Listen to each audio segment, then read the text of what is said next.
Onward, Christian soldiers, marching as to war, with the cross of Jesus going on before.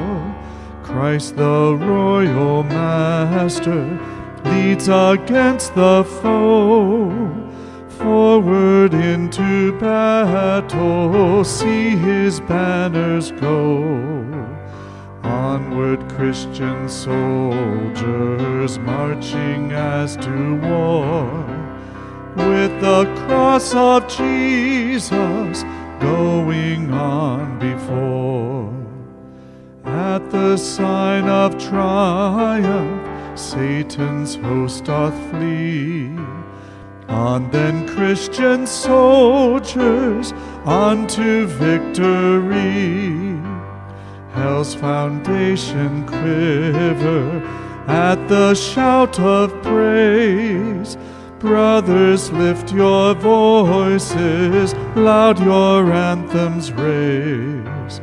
Onward, Christian soldiers, marching as to war, with the cross of Jesus going on before. Like a mighty army moves the church of God. Brothers, we are treading where the saints have trod. We are not divided, all one body we, one in hope and doctrine, one in charity. Onward, Christian soldiers, marching as to war, with the cross of Jesus going on before. Crowns and thrones may perish, kingdoms rise and wane, but the church of Jesus constant will remain. Gates of hell can never against that church prevail. We have Christ's own promise, and that cannot fail. Onward, Christian soldiers, marching as to war, with the cross of Jesus going on before. Onward then, ye people, join our happy throng. Blend with ours your voices in the triumph song. Glory, laud, and honor unto Christ the King. This through countless ages men and angels sing. Onward, Christian soldiers, marching as to war, with the cross of Jesus going on before.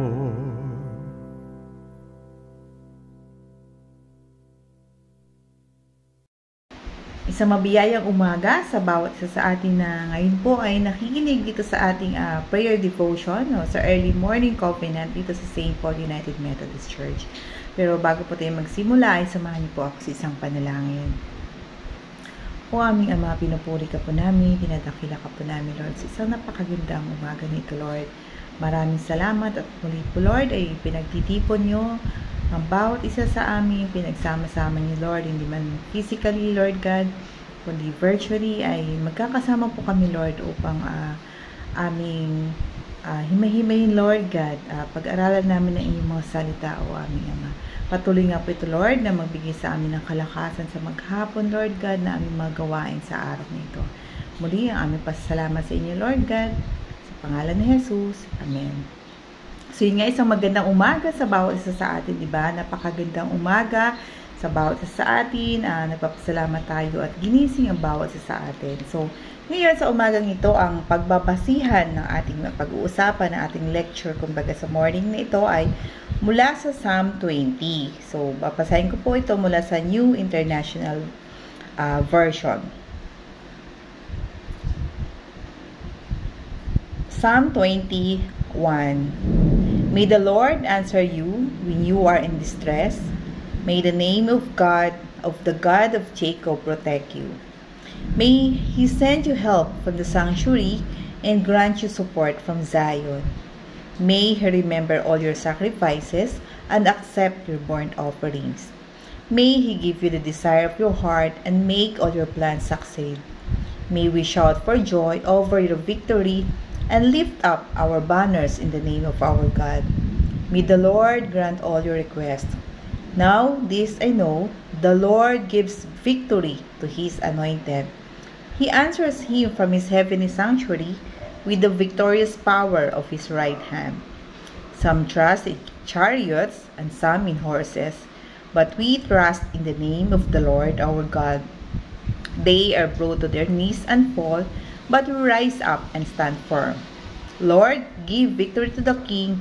Answer us when we call. So, naipagpalain ng bawat isa sa atin sa pagkakarinig ng mga salita ng ating Panginoon sa umagang ito.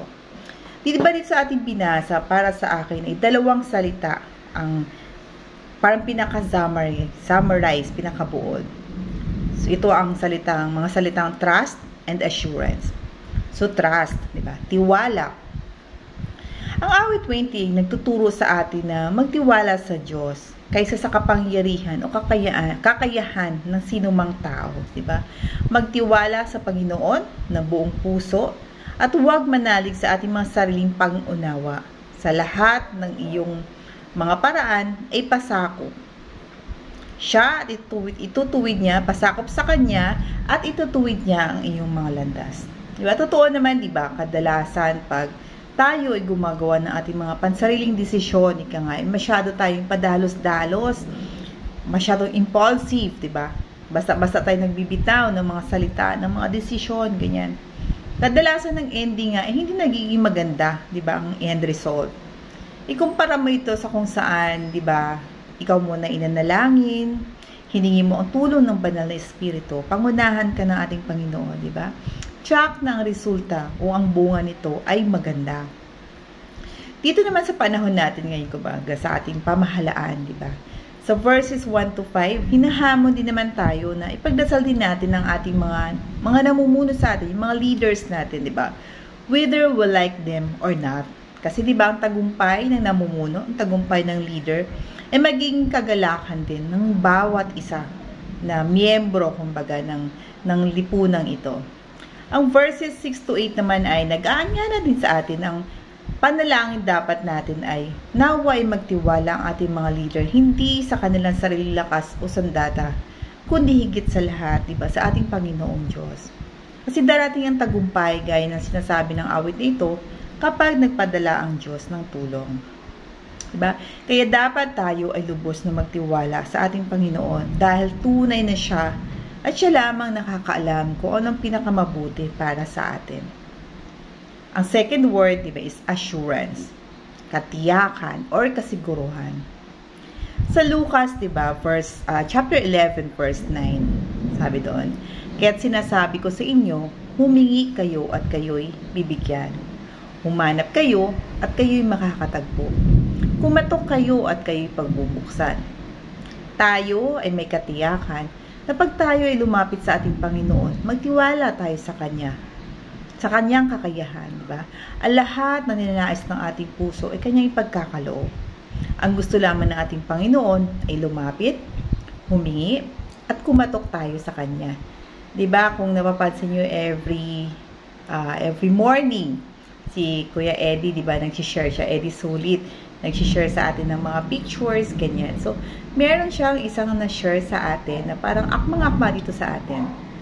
Sa ating binabasa na ito sa atin ngayon, di ba? Hanapin natin na siya ang salita, ang share na yon ni Kuya Eddie sa atin, ito. In God's mind, every day is a new day full of love, mercy, and compassion. In God's eyes, everyone is beautiful, loving, and forgiving. In God's heart, love is everywhere. In God's hands, everything is possible and promising. In God's time, the best for us will always be given. Diba? Napakaganda. So, ang sinasabi sa atin ng Panginoon ay patuloy tayong tumawag sa Kanya, patuloy tayong magtiwala sa Kanya, at ibibigyan niya tayo ng kasiguruhan, ng katiyakan, na ang lahat ng magagandang bagay ay ipagkakaloob niya sa atin sa tamang panahon, sa alam niyang panahon, sa oras na akma-akma sa bawat isa sa atin. So, God bless everyone, may Saint Paul family, at samahan niyo ako sa isang huling panalangin sa umagang ito. Aming Lord God, dakila nga po aming Ama ang pag-ibig sa bawat isa sa amin. Salamat po Lord sa patuloy na pag-asa na pinagkakaroon niyo sa bawat isa sa amin, Lord God, na kahit na anuman po ang mga pagdadaanan namin, mga pagsubok, mga problema o aming basta po kami tumawag sa inyo, Lord God, ay tiyak po aming Ama na padadala niyo po kami ng tulong. Maraming salamat po Lord God sa patuloy na pangunguna sa lahat ng mga desisyon namin, lahat ng mga gawain namin, Lord. Patawarin niyo po kami sa minsan ay kami po ay masyadong nagiging kampante, masyado po namin pinanghahawakan ng aming mga kakayahan, Lord God. Pero ang sa totoo, aming Ama, ay wala po kaming magagawa kung wala po kayo, Lord God. Kahit maraming salamat po aming Ama, patuloy namin panalangin sa inyo ang kalakasan ng bawat isa sa amin. Lalo na po Lord, ang mga may pinagdadaanan, ang mga may pisikal na nararamdaman sa kanilang kalusugan, sa kanilang katawan, Lord. Hinihiling po namin ang biyaya ng kagalingan na mula sa inyo, Lord God. Patuloy niyo pong i-bless ang mga gamot na kanilang iniinom. Nawa po Lord God, ang lahat ay magbigay ng kaginawahan sa kanilang mga katawan, Lord God. Muli aming Ama Lord, ay patuloy po namin pinabalik sa inyo lahat ng papuri, lahat ng pasasalamat o aming Ama. Dalam po namin ang lahat ng biyaya, ang lahat ng mayroon kami, Lord God, ay nagmumula sa inyo. At maraming salamat po sa lahat o aming Ama, Lord Jesus Christ.